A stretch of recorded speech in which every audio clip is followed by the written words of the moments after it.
Հարսնաձորի լեգենդը հեռուստասերիալում Արմոյի հեռանալուց հետո Սաքոն մտնում է Նարեի սենյակ, ծանր լարված հայացքով։ Նրա մտքում բազմաթիվ հարցեր են պտտվում, բայց այս պահին նրան հետաքրքրում է մեկ բան՝ ժամացույցը։ Նա Նարեից պահանջում է բացատրել, թե որտեղ է այն։ Նարեն շփոթված է, չի հասկանում ինչի մասին է խոսքը։ Սաքոն սկզբում չի հավատում դստերը, կարծելով, թե նա մի բան է թաքցնում։ Բայց Նարեին հաջողվում է համոզել հորը, որ իր հետ կապ չունի այս ամենը։ Այդ խոսակցության ավարտից հետո Սաքոն ընկնում է խորը մտածմունքի մեջ։ Նա փորձում է հասկանալ, թե ով կարող էր վերցնել ժամացույցը։ Եվ երբ իմանում է, որ առավոտյան Արմոն էր եկել Նարեի հետևից, ամեն ինչ իր տեղն է ընկնում։ Նա հասկանում է, որ հենց Արմոն է տարել ժամացույցը, եւ այս քայլով ոչ միայն անցել է բոլոր սահմանները, այլև բացահայտել իր իրական ու կեղտոտ դեմքը։ Սաքոն երկար մտածելուց հետո որոշում է, որ այլևս չի կարող զոհաբերել իր դստերը այս ամենին։ Նա հասկանում է, որ վերջապես պետք է կանգ առնել։ Առավոտյան նախաճաշի ժամանակ Սաքոն հավաքում է բոլորին, Անիկին, Վռամին եւ Նարեին։ Բոլորը զգում են, որ նա պատրաստվում է կարևոր հայտարարություն անել։ Եվ իսկապես նա հանգիստ, բայց հստակ ձայնով ասում է, որ Արմոն այլևս չի գա իրենց տուն, որովհետև Նարեի ու Արմոյի միջև ամեն ինչ ավարտված է։ Տանը տիրում է քար լռություն։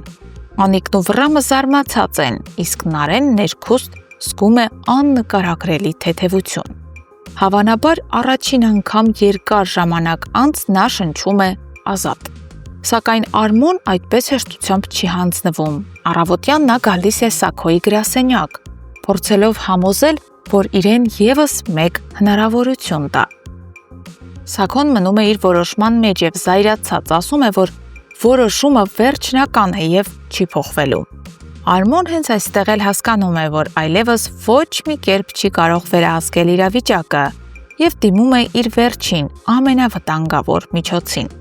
Նա գնում է Նարեի աշխատանքի վայր եւ լսեցնում ձայնագրությունը, որտեղ հստակ հնչում է. Սաքոն է սպանել Աշոտին։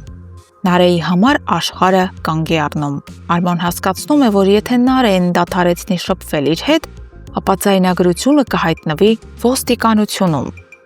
Նարեն սարսափած հասկանում է, որ կրկին խճճվում են նույն թակարդում, որից հազիվ էր ազատվել։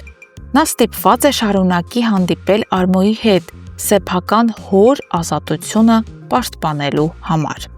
Այդ ընթացքում Սոնան իր մտահոգությունը կիսում է Հայկի հետ։ Նա ասում է, որ վերջին օրերին զգում է, թե ինչ-որ մեկը հետևում է իրեն։ Հայկը մտահոգվում է, հասկանալով, որ սա կարող է լուրջ բան նշանակել, սակայն դեռ որոշում է չասել քեռուն, որպեսզի չստեղծի ավելորդ կուճապ։ Մի քանի ժամ անց Սոնայի տանն է Վռամը, եկել է շնորհավորելու նրան ծննդյան օրվա առթիվ։ Նրանք նստում են, զրուցում, ծիծաղում, եւ մի պահ ամեն ինչ թվում է խաղաղ ու պարզ։ Բայց հենց այդ պահին դրսում կանգնած մարդասպանը բարձրացնում է ատրճանակը, ուղղելով այն Սոնայի վրա։ Տանից դուրս է գալիս Սոնայի հայրը, քեռին։ Գոռում է դստեր անունը, փորձելով ուշադրությունը շեղել եւ փրկել նրան։ Սակայն կրակոցը արդեն հնչում է։ Վռամը արձագանքելով ակնթարթորեն հրում է Սոնային մի կողմ, փրկելով նրա կյանքը։ Փամփուշտը դիպչում է Վռամին։ Նա ընկնում է ծանր վիրավորված, արյունոտ ձեռքով փորձում է կանգուն մնալ, բայց ուժը լքում է նրան։ Այս պահից սկսած Սոնայի հայրը կփոխի իր վերաբերմունքը Վռամի հանդեպ։ Իսկ դուք, հարգելի հետևորդներ, գրեք մեկնաբանություն, արդյոք Վռամը կմահանա։